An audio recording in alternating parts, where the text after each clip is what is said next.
Hello, this is Jock and coach of the San Francisco Cinderace. Today I'm going to be doing my team builder for the quarterfinals of the playoffs for Season 3. My opponent is going to be the Devious Misdreavus. It's an interesting matchup. I have a couple things that can do well, but she has a couple things that are also very big threats to my team. I don't have a great answer to Dragapult, and I don't have a great answer to Galvantula. So that's going to be two things that I really have to watch out for. With that said, though, she will be forced into bringing the Lapras if she wants to have an easy way to deal with Dracovish. And then I should say that the 6 I'm expecting, it's going to be Hatterene, Dragapult, Lucario, Galvantula, Lapras, and Meowstic or Vileplume. One of those two I think will be the last one. Meowstic could be there for screens, Vileplume could be there for extra defensive support. I don't see Dugtrio being all that big because I don't bring my electric type frequently. And Colossal gets beat by Dracovish, and if she expects me to bring Pelipper, then it's an even less, a less optimal situation where it gets beat by two things, not just one. So I don't see Colossal or Dugtrio coming this week.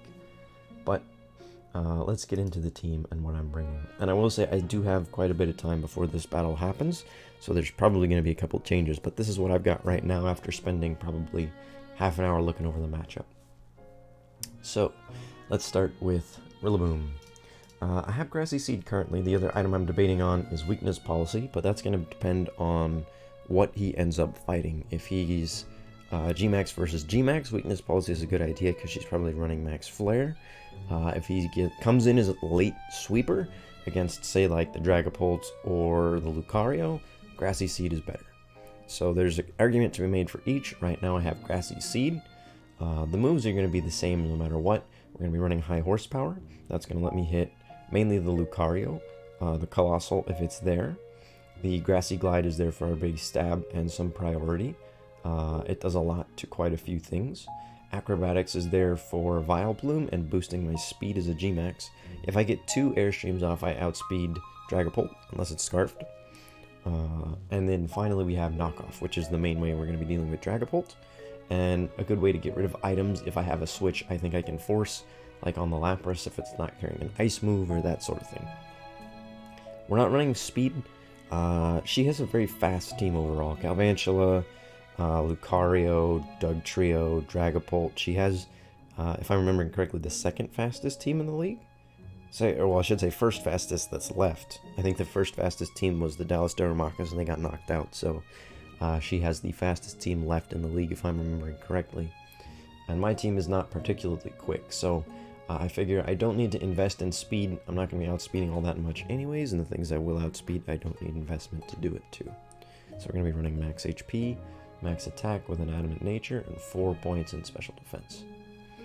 The main things I want Rillaboom to deal with this week, it's going to be stop the Hatterene if Hatterene Gmaxes, and then be able to come in and force the Lapras out, because Lapras does not want to deal with Rillaboom. Even though it has ice coverage, the grass moves that Rillaboom gets access to do make it very threatening to the Lapras, so that's the idea there. Up next we have Dracovish.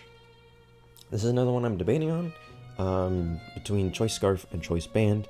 I'm leaning Choice Scarf because it lets me pick up a couple key knockouts, the most prominent one being Galvantula. Gets one shot by Vicious Rend if I am Choice Scarfed. It does not if I am Choice Banded because I'm not getting the boost from being faster. But currently we're running Choice Scarf Strong Jaw, and then we're going to be running Vicious Rend, Iron Head, Stone Edge, Psychic Fangs with an Adamant Nature. I checked against Galvantula to see if I would be faster if I kept Adamant instead of Jolly. I will, so I want the extra damage from Adamant then. I'm not going to be able to outspeed Dragapult no matter what, even if I go Jolly, so there's no point in putting the Nature in Jolly there. That said, we're going to be 252 attack, 4 special defense, 252 speed. Moves we have Vicious Rend, Iron Head, Stone Edge, Psychic Fangs with Strong Jaw as the ability. Vicious Rend is going to hit everything very hard. The only thing that dodges it is Lapras. The main reason we're carrying Stone Edge is for the Lapras. It's going to 2-shot Lapras, even though we're Choice Scarfed, unless it's a very defensive Lapras. If it's max HP, max defense, it's a 3-shot. If I crit, then it's a 2-shot, so Stone Edge is there if I'm expecting the switch. Psychic Fangs is to get rid of screens in case he brings the Meowstic for screens. Hits the Vileplume if the Vileplume is her Dracovish switching for whatever reason. And then Ironhead is going to be there to hit G-Max Hatterene if Trick Room is up, because I won't be going first if Trick Room is up. So it's not ideal that I want to fight G-Max Hatterene and Trick Room with Dracovish, but if that ends up being a situation I have to deal with, I do want a move to be able to hit it with, other than Fish's Rend. So we're going with Ironhead there. But yeah, pretty straightforward Dracovish set. Mostly going to be clicking Fish's Rend. Hopefully we can get the Lapras out of the way early. Up next we have Gardevoir. Now this Gardevoir set, it has the potential to win me the game. All I need to do is get a Calm Mind off, and I can steamroll a large portion of her team. So once I get the Calm Mind off, I can one-shot Dragapult, I can one-shot Lucario, I can one-shot Galvantula, I one-shot the Meowstic, I'm pretty sure I one-shot the Lapras. There's quite a few things that just straight up die. I two-shot G-Max Hatterene after a Calm Mind, so getting a Calm Mind is a big deal. I have Jolly presently. Jolly is there in case it's not max speed Lucario, but I very much doubt it, so I might be switching that to Modest as well. And then we're running Life Orb. This should be Trace. Synchronize, the only time I see that being useful with Sleep Powder, Vileplume, and I already have Synchronize on Umbreon, so I'm not worried about that. Trace is going to be more useful as a way to switch in on the Lapras, because then Lapras isn't going to have a great move to hit the Gardevoir, and I'll have Water Absorb if I need to heal it back up that way. I should mention, a couple other interesting things that I could trace this week would be Cursed Body off the Dragapult. I could trace Effect Spore if that's there. The Water Absorb, like I said. And then I think that's about all the interesting stuff. I mean, Inner Focus, Lucario, maybe if she brings something with Flinch, but I doubt it. So Magic Bounce on Hatterene could be cool too if I trace that. So we'll see. There'll be some interesting stuff, but I haven't used Trace all that well this season. Moves-wise, we got Moonblast, Mystical Fire, and Shadow Ball. We're not running Psychic. I checked the damage calc. Moonblast does more than Psychic to the Lucario, and I want Moonblast for the Dragapult. So we're going to be carrying Moonblast over the Psychic, and then we're carrying Mystical Fire. Mystical Fire also hits Lucario. It's going to kill Galvantula. It's going to hit the Vileplume.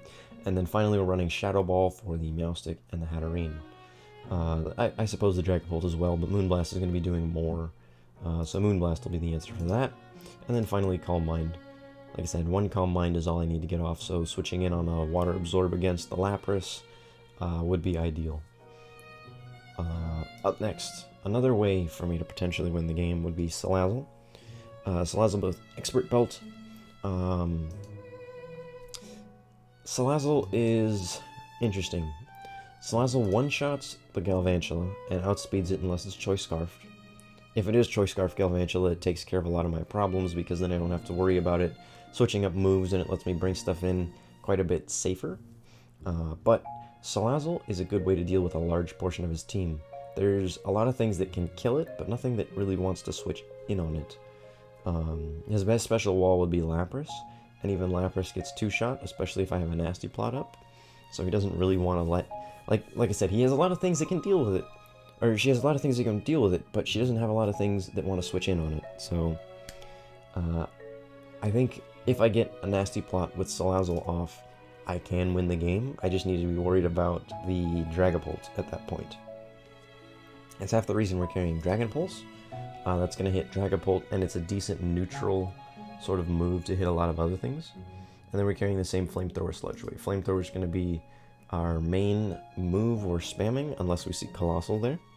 And then Sludge Wave is going to be a good way to hit the Hatterene. It's going to one-shot regular Hatterene once the Nasty Plot is up. So a lot of this revolves around stalling the Hatterene G-Max. And there are ways to do it, but it's going to be tricky, and I'll get into that in a second here with our next Pokemon. Next is going to be Umbreon. We're running Leftover Synchronize. This is one I'm probably most likely to change. There's a lot of moves I'm debating on putting on Umbreon. I could see myself bringing Shadow Ball. I could see myself bringing Heal Bell, Toxic.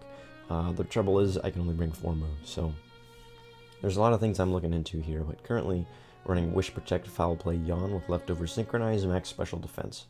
Foul Play, if it's a physical Dragapult, one-shots it.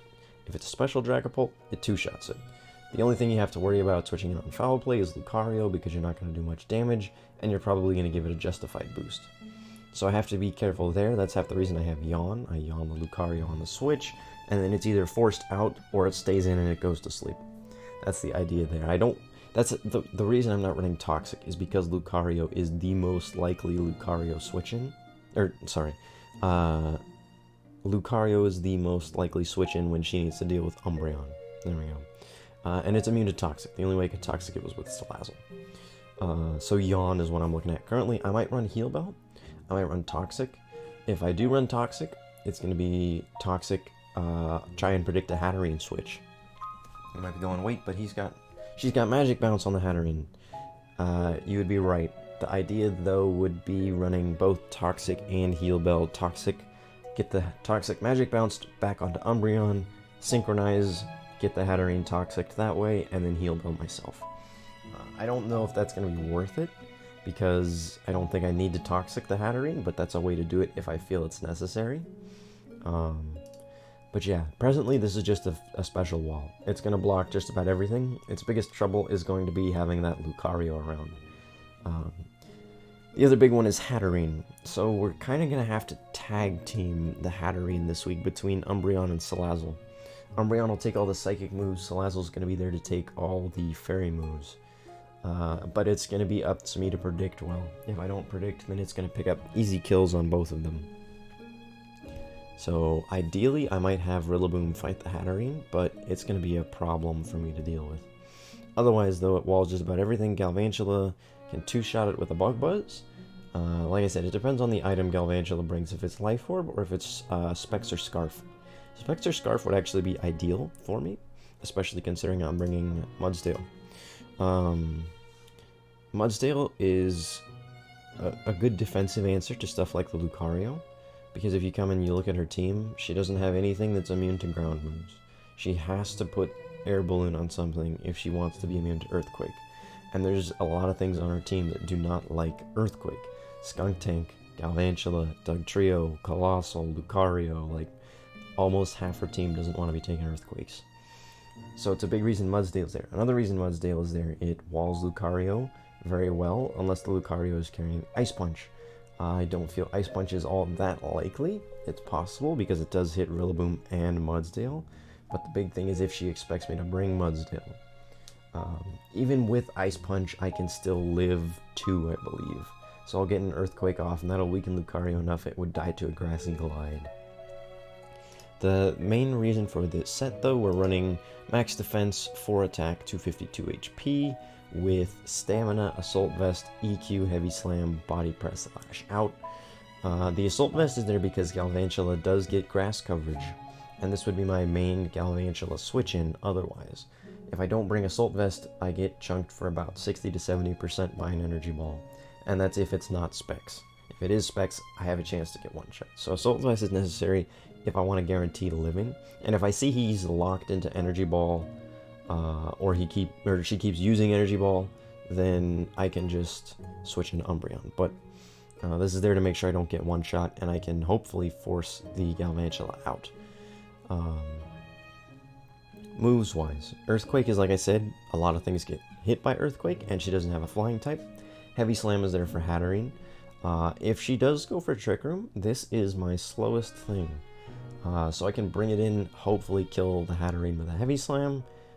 Something to note, I cannot kill it with Heavy Slam while it is G-Maxed. Weight moves don't work on G-Max Pokemon. But if I can kill the Hatterene and bring this in with Trick Room up, I can probably pick up a kill or two. Next we have Body Press. Body Press works well with Stamina. Body Press does more damage the higher your defense is. We're already at base 167. Every time Mudsdale takes damage, its defense is going to go up by 1. So it's going to be doing even more with a Body Press. And then finally we're carrying Lash Out, mainly to hit Dragapult.